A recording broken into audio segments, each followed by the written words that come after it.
இடும் திமுக வேட்பாளர் இலக்கியதாசனின் எளிமையான வாழ்க்கை முறை வாக்காளர்களை பெரிதும் கவர்ந்துள்ளது.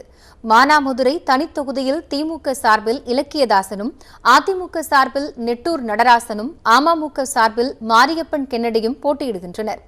அதிமுக உள்ளிட்ட மற்ற கட்சி வேட்பாளர்கள் அதிநவீன செல்போன் மூலம் ஓட்டு கேட்டு வலம் வருவதோடு வாக்காளர்களை செல்போனில் தொடர்பு கொண்டு வாக்கு சேகரித்தும் வருகின்றனர். ஆனால் எளிமையான தோற்றம், இயல்பான பேச்சு, நல்ல பழக்க வழக்கங்கள் என பலரையும் ஆச்சரியப்படுத்தும் நபராக திமுக வேட்பாளர் இலக்கியநாதன் இருக்கிறார். தனக்கென்று சொந்த செல்போன் கூட இல்லாமல் எளிமையாக வாழ்ந்து வரும் 60 வயதான இலக்கியதாசன் வாக்காளர்களை நேரடியாக சந்தித்து வாக்கு சேகரிக்கிறார்.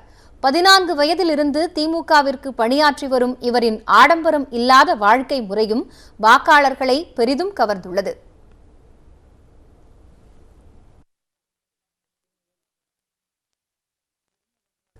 தற்போதைய விஞ்ஞான தொழில்நுட்ப காலத்திலும் தன்னிடம் செல்போன் இல்லை என கூறும் இலக்கியதாசன் தொகுதி மக்களின் குறைகளை போக்கும் வகையில் வேறு வழியின்றி செல்போன் வாங்க உள்ளதாக தெரிவித்துள்ளார்.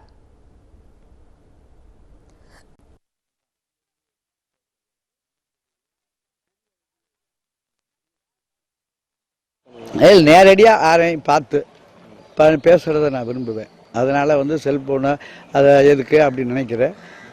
என்னுடைய மனைவியும் வச்சுருக்காங்க, மகளும் வச்சுருக்காங்க.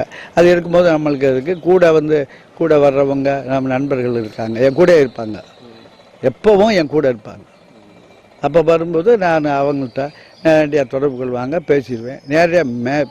பெரும்பான்மையாக நேரடியாக பார்க்குறத நான் விரும்புவேன்.